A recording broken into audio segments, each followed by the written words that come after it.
Hola a todos, bienvenidos a otro devocional de Joy Piensa Demasiado. Estoy muy feliz de tenerte por acá otra vez. Hoy estamos continuando con nuestra serie de Mis Preguntas, que son postales tipo oraciones no contestadas que tuve en mi proceso de enfermedad con dermatitis atópica. Y hoy ya estamos en nuestro cuarto devocional y eso me emociona muchísimo. La postal que vamos a estar revisando el día de hoy se titula La sanidad y se las voy a leer.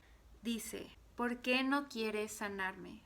Para ti nada es imposible. Te he visto hacerlo antes.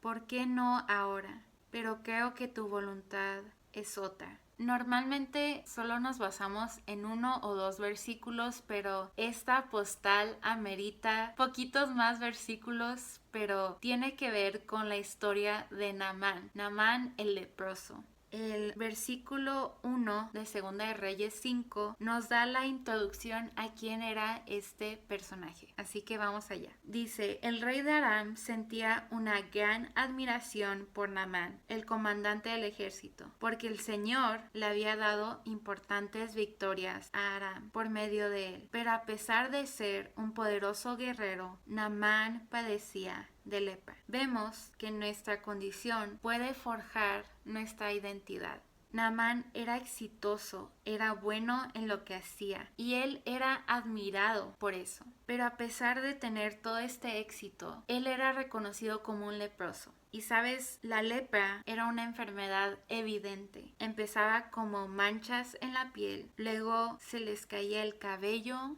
las uñas y los dientes. Se les desprendían las uniones en los dedos, es decir, que se caían partes del cuerpo enteras y perdían la sensibilidad al dolor, es decir, no sentían cuando pasaba eso. Y básicamente la lepra consumía todo su cuerpo hasta que se morían. Y vemos que a pesar de tener una enfermedad evidente, aún así dejaban que Naamán sirviera, que estuviera al servicio del rey y que estuviera liderando en la guerra. Así que aún a pesar de la condición que tenía, podemos ver que seguía teniendo cierto favor y gracia de parte de Dios. Más adelante vemos que una sierva que tenía la esposa de Naamán en ese tiempo le habla acerca de un profeta, un hombre de Dios que podía traer sanidad a su cuerpo. Entonces van e investigan y retomamos la historia en el versículo 9 al 10, donde dice: entonces Naamán fue con sus caballos y carros de guerra y esperó frente a la puerta de la casa de Eliseo. Pero Eliseo, el profeta, le mandó a decir mediante un mensajero: ve y lávate 7 veces en el río Jordán, entonces tu piel quedará restaurada y te sanarás de la lepra. Aquí podemos ver que Naamán se tomó la molestia de ir a buscar a Eliseo, pero Eliseo no sale a saludarlo, no sale a recibirlo como un invitado. Eliseo manda a un mensajero para que le diga a Naamán estas instrucciones. Entonces vemos que Naamán, que estaba acostumbrado a la honra, fue humillado. Y esta instrucción de ve y lávate 7 veces en el río Jordán, vemos que es una instrucción aparentemente sencilla, pero que venía a confrontar algo que Naamán tenía, que era su orgullo. Más adelante, en el versículo 11 y 12, vemos que Naamán se enojó mucho y se fue muy ofendido. Yo creí que el profeta iba a salir a recibirme, dijo. Esperaba que él moviera su mano sobre la lepra e invocara el nombre del Señor su Dios y me sanara. ¿Acaso los ríos de Damasco, el Habana y el Farfar no son mejores que cualquier río de Israel? ¿Por qué no puedo lavarme en uno de ellos y sanarme? Así que Naamán dio media vuelta y salió enfurecido. Aquí vemos que primero tenía expectativas acerca de cómo debía de ser su sanidad, y eso nos habla acerca de su orgullo. Y segundo, vemos que menciona otros ríos de Damasco. Entonces él creía que el poder curativo que él estaba esperando recibir se encontraba en las aguas, en el río. Entonces él argumenta: hey, yo conozco ríos mejores y a mi alcance. ¿Por qué me mandas a hacer esto? y por poco Naamán se pierde de su sanidad por su orgullo. Pero vemos que Dios utiliza a dos hombres, dos compañeros que lo hacen entrar en razón y le dicen: hey, si estabas dispuesto a hacer sacrificios, a hacer ofrendas más extravagantes, más evidentes, ¿por qué no quieres seguir esta simple instrucción? Y vemos que Naamán entra en razón, que va a este río, se sumerge 7 veces y queda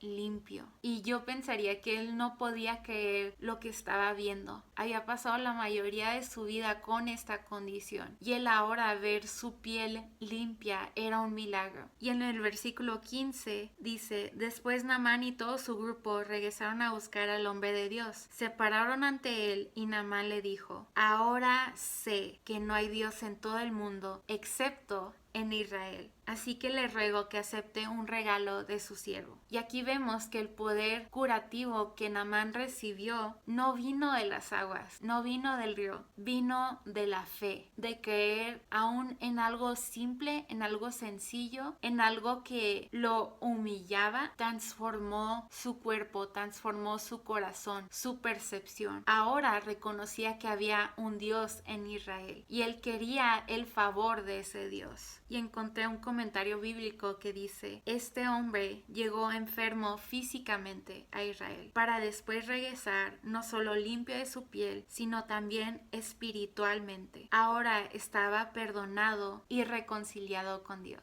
Y esto me encanta porque es nuestra historia como creyentes. A veces creemos que estamos enfermos en ciertas áreas de nuestra vida. Yo creía que estaba enferma solo en lo físico, pero Dios sabía que estaba enferma en mi espíritu, en mi corazón. Entonces, ¿qué es lo que Dios hace? Dios nos pasa por un proceso para humillarnos, para que al final la sanidad le dé honra a quien se la merece. Y ese es el propósito de los procesos que vivimos, darle honra a quien se la merece. No sé en qué área tú estés enferma el día de hoy. Tal vez sea algo físico o tal vez sea algo emocional, algo de tus traumas, de tu infancia, de tus padres, alguna mentira que te han repetido vez tras vez, una crítica que te hicieron, una burla, no sé, pero te quiero animar a que si vamos delante de Dios con nuestras enfermedades, con nuestras dolencias, Él es capaz de lavarnos y limpiarnos y restaurar nuestra identidad para que al final seamos testigos del milagro. Y el milagro no fue la sanidad física, fue que él pudo reconocer que había un Dios y que ese Dios anhelaba una relación con él. Es en esa relación donde podemos disfrutar de la vida otra vez. Sin importar cuánto tiempo hemos pasado como leprosos, Dios es capaz de restaurarnos otra vez. Así que eso es todo por el devocional de hoy. Espero que te haya gustado, animado. Si te gustó, compártelo. Dime qué fue lo que más te llamó la atención de este personaje y si tú, como yo, te has identificado con la historia de Naamán. Y pues nada, nos vemos la próxima. Bye.